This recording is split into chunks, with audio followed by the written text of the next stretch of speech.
Okay, so now we're going to take our third Python program and we're going to modify it so that we're going to look at the limit value or the slope value at a variety of x values for the function y is equal to x squared.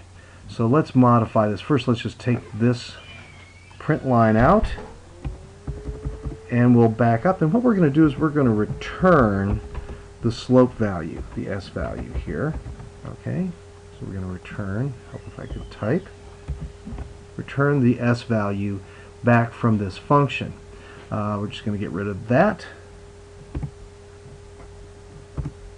We're going to uncomment this, take those comments out, and we're going to do it for about eight different values. So we're going to run it from a range of 1 to 9. And instead of saying y is equal to xfunc, what we're going to do is we're going to say s value, or s, is equal to the limit at x.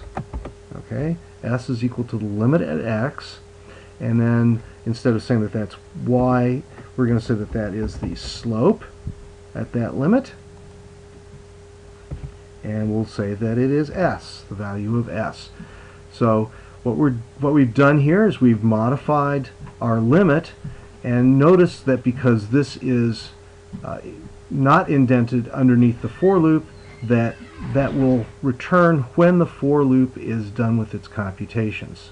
Okay, then we're going to call that for each value 1 through 8. Going to get the value, print the value of x and the slope at that value. So let's see if it works. F5, and there we have it. There's our limit, our slope limit for each one of these values.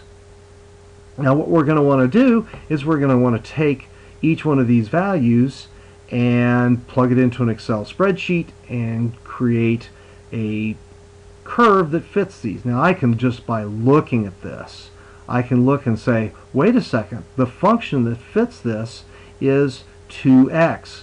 The value here of the slope at each value of x is twice the value of x. So what we're going to do is we'll be doing this later on with functions y is equal to x cubed, y is equal to x to the fourth, and we're going to derive a generalized model for the slope of a curve for power functions.